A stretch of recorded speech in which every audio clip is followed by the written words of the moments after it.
नमस्कार दोस्तों, मैं वैभव आपका हॉरिज़ॉन एकेडमी में स्वागत करता हूँ। बहुत सारे स्टूडेंट्स के रिक्वेस्ट आ रहे थे सर कि हमारा ऑटोमोबाइल का पेपर है, आईएचपी का पेपर है, आईक्यू का पेपर है, तो प्लीज़ एक बार गेस पेपर बता दीजिए। तो सबसे पहले मैं आपको ये क्लियर करना चाहूँगा कि ये जो मैं गेस पेपर बता रहा हूँ, ये 100% आएगा कि नहीं आएगा, ये डिपेंड करेगा, ठीक है। फिर भी मैंने जितना बेस्ट पॉसिबल होता है उतना स्टडी करके आपको बता रहा हूँ कि ये क्वेश्चंस आ सकते हैं। अगर आपका आईएचपी भी बैक है तो ऑलरेडी मेरे बहुत सारे आईएचपी के जितने वीडियोज़ है 77 वीडियोज़ है, वो वीडियो देख लीजिए, डायग्राम की प्रैक्टिस कीजिए, आपको आपका आईएचपी क्लियर हो जाएगा। आईक्यू के भी मेरे वीडियोज़ है, अगर वो एक्स बार आर चार्ट के भी वीडियोज़ है, पी चार्ट के भी वीडियोज़ है, वो भी आप दे सकते हो। तो अभी आज के वीडियो की तरफ बढ़ते हैं।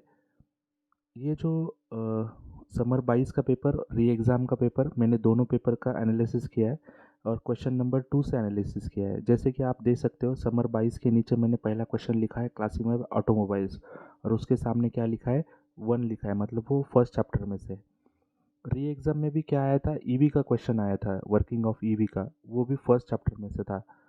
अभी जो मेरा गेस है फर्स्ट चैप्टर में से क्या आ सकता है, major components and function of automobile, मतलब हर एक का फंक्शन क्या है, कि चासिस का फंक्शन क्या है, फिर क्लच का फंक्शन क्या है, वो क्वेश्चन आ सकता है। फिर सेकंड और ड्राइव का क्वेश्चन था, री एग्ज़ाम में डायफ्रागम टाइप क्लब का क्वेश्चन आया था, ठीक है, मतलब ये सेकंड चैप्टर में से है। तो सेकंड चैप्टर में से अभी क्या क्लच के ऊपर क्या आ सकता है, देखो, म, वही सेकंड चैप्टर में मैंने क्या डाला है, सेमी फ्लोटिंग या फुल फ्लोटिंग जो आपका एक्सेल है उसके ऊपर आ सकता है, या ब्लीडिंग ऑफ ब्रेक्स, या मास्टर सिलेंडर, या तीनों के ऊपर एक क्वेश्चन आपका बन सकता है। फिर थर्ड क्वेश्चन है वर्किंग ऑफ एबीएस, उसके बाद न्यूमेटिक ब्रेक्स, उसके ऊपर तो क्या आया था, देखो न्यूमेटिक ब्रेक्स के ऊपर मैंने क्या किया था, ब्लीडिंग ऑफ ब्रेक्स और मास्टर सिलेंडर। फिर मैकफर्सन टाइप, ये चार जो आपका फोर्थ चैप्टर है उसमें से आया था, उसमें क्या है। फिर री एग्ज़ाम में सस्पेंशन, नेसेसिटी ऑफ सस्पेंशन आया था। तो इस बारी क्या आ सकता है कि विजबोन टाइप आ सकता है। क्वेश्चन नंबर थर्ड में क्या है कि एक क्वेश्चन आपका फर्स्ट चैप्टर पे है, एक क्वेश्चन थर्ड चैप्टर पे, एक फोर्थ पे और एक फिफ्थ पे है। तो फर्स्ट क्वेश्चन जो है front engine real wheel drive पे आया था, री एग्ज़ाम में भी वही सेम क्वेश्चन कैरी फॉरवर्ड हुआ। अभी इस बारी क्या आ सकता है, एरोडायनामिक पे आ सकता है कि आपकी जो कार होती है उसका एरोडायनामिक शेप क्या होना चाहिए।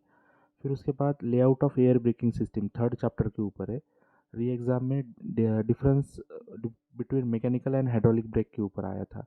तो अभी इस बारी क्या आ सकता है, difference between air and hydraulic brake के ऊपर आ सकता है। टेलीस्कोपिक शॉक ऑब्जर्वर आया था, री एग्ज़ाम में भी वही क्वेश्चन कैरी फॉरवर्ड हुआ। इस इस बारी गैस फील्ड और लिप स्प्रिंग के ऊपर क्वेश्चन आ सकता है। इंडिकेटर लाइट सर्किट डायग्राम आया था रेगुलर के एग्ज़ाम में फिफ्थ चैप्टर में से, और री एग्ज़ाम में क्या आया था, कलर कोड के ऊपर आया था। ये कलर कोड का क्वेश्चन रेगुलर क्वेश्चन पेपर में भी आया था और फिर री एग्ज़ाम में भी आया था। कलर कोड आप आसान तरीके से मैं एक वीडियो बना दूंगा, उसके से ऊपर से आप याद कर सकते हो। इस बारी विंडस्क्रीन वाइपर के ऊपर क्वेश्चन आ सकता है। फिर क्वेश्चन नंबर फोर्थ जो है, फोर्थ में है वर्किंग प्रिंसिपल ऑफ ईवी, मतलब री एग्ज़ाम में भी ईवी आया था और रेगुलर एग्ज़ाम में भी ईवी आया था। फिर फर्स्ट चैप्टर में से फोर्थ में क्या आया था, एडवांटेज ऑफ एलपीजी आया था। तो हाइड्रोजन फ्यूल सेल जो है उसके ऊपर एक भी क्वेश्चन नहीं आया है दोनों एग्ज़ाम में, तो हाइड्रोजन सेल फ्यूल सेल के ऊपर क्वेश्चन आ सकता है। उसके बाद बेंडिक्स ड्राइव आया था, बेंडिक्स ड्राइव और battery rating of S fifth number, जो फिफ्थ नंबर का चैप्टर है उसके भी ऊपर। तो लीड एसिड जो बैटरी है उसका कंस्ट्रक्शन और वर्किंग के ऊपर क्वेश्चन नहीं आया है, मेजर क्वेश्चन है, आ सकता है। उसके बाद ऑर्गेनाइज स्ट्रक्चर ऑफ आरटीओ, जो आपका छठा चैप्टर है उसके ऊपर, और री एग्ज़ाम में सर्विस मैनेजर का आया था, सर्विस मैनेजर का क्या रोल है। तो अभी इस बार मुझे ऐसा लगता है कि ड्यूटीज़ ऑफ आरटीओ, आरटीओज़ की क्या क्या ड्यूटीज़ है, जैसे लाइसेंस देना, व्हीकल का फिटनेस चेक करना वगैरह सब। फिर उसके बाद मैग्नेटिक इग्निशन सिस्टम पे क्वेश्चन चैप्टर नंबर 5, और बेंटिक्स ड्राइव आया था री एग्ज़ाम में चैप्टर नंबर 5 के ऊपर। इस बारी क्या आ सकता है, अल्टरनेटर, नहीं आया अल्टरनेटर दोनों एग्ज़ाम में भी। फिर उसके बाद छठा जो आपका चैप्टर है उसके मोटर व्हीकल एक्ट आया था, और नीड ऑफ मेंटेनेंस आया था आपके री एग्ज़ाम में।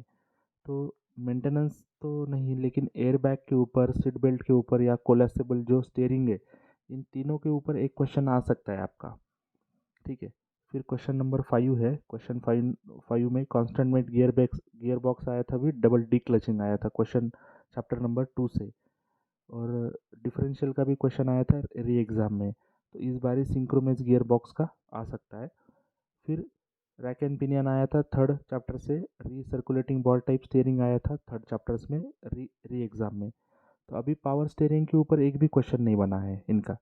तो जो आपके स्टीयरिंग है ना, rack and pinion, recirculating ball type और पावर स्टीयरिंग, ऐसे 3 टाइप के स्टीयरिंग्स है, उसमें से पावर स्टीयरिंग आ सकता है। फिर difference between tubed and tubeless tyre, मतलब हर एक एग्ज़ाम में क्या हुआ है मालूम है क्या, कि डिफरेंस पूछा था उन्होंने। तो यहाँ पे भी क्या हो सकता है कि आपके जो रेगुलर अभी एग्ज़ाम है उसमें एक डिफरेंस आ सकता है। व्हील बैलेंसिंग आया था फोर्थ चैप्टर में से। अभी ये एग्ज़ाम में क्या हो सकता है, फैक्टर्स अफेक्टिंग टायर लाइफ, इसके ऊपर क्वेश्चन आ सकता है। क्वेश्चन नंबर 6 है। क्वेश्चन नंबर 6 में क्या है कि सिंक्रोनाइज गियर बॉक्स है। ओके। और टॉर्क कन्वर्टर आया था री एग्ज़ाम में। तो अभी इस बार फ्लूइड फ्लाईव्हील या प्रोपेलर शाफ्ट के ऊपर क्वेश्चन आ सकता है, construction working of propeller shaft. फिर wire harness and colour coding, देखो ये रेगुलर एग्जाम में भी आया था और ऊपर भी आया था री एग्ज़ाम में भी कलर कोडिंग का। फिर री एग्ज़ाम में चार्जिंग सिस्टम आया। अभी क्या आ सकता है कि इलेक्ट्रिक इग्निशन सिस्टम के ऊपर क्वेश्चन आ सकता है। ओके। फिर लास्ट का क्वेश्चन क्या है कि passenger comfort and safety 6 chapter में से आया था। फिर draw service station, modern service station कैसे हो सकता है, उसके ऊपर है। अभी का क्वेश्चन मैंने प्रोबेबल जो क्वेश्चन जो निकाला है वो क्या है, need of record keeping in, आपका जो ऑटोमोबाइल का सर्विस स्टेशन उसमें रिकॉर्ड कीपिंग का क्या इंपॉर्टेंस है, उसके ऊपर क्वेश्चन आ सकता है। और अगर डिटेल एनालिसिस देखा जाए ना, तो क्या है मालूम है कि हर चैप्टर नंबर 1 में 3 क्वेश्चन, सेकंड में 3 क्वेश्चन, थर्ड में 3 क्वेश्चन, फोर्थ में 3 क्वेश्चन, फिफ्थ में 3 क्वेश्चन और सिक्स में 3 क्वेश्चन, हर बारी ऐसा ही हुआ है कि 3 3 क्वेश्चन ही आए हैं। मतलब हर एक चैप्टर को क्या किया उन्होंने, इक्वल वेटेज दिया है। तो ये टोटल एनालिसिस था। वीडियो कैसा लगा आप बता सकते हो, और मैं एक डिटेल वीडियो बना दूंगा। ठीक है, थैंक यू। और मुझे एक बात कहनी थी कि ये जो वीडियो है ना, ये खाली मेंबर्स के लिए रखा था मैंने, क्योंकि मुझे पता करना है कि आपको कितने इंटरेस्टेड है कि मेंबरशिप ज्वाइन करने में।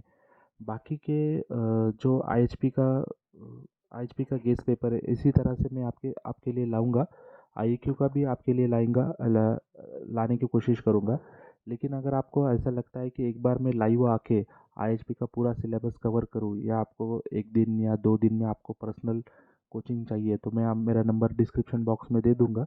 वहाँ से आप पिक करके मुझे एक व्हाट्सएप पे मैसेज डाल दीजिए कि सर मुझे एक बार क्विक रिवीजन चाहिए आईएचपी का या आईक्यू का, तो मैं उसमें आपकी हेल्प कर दूंगा। उसमें कुछ प्रॉब्लम नहीं है मुझे। ठीक है, थैंक यू।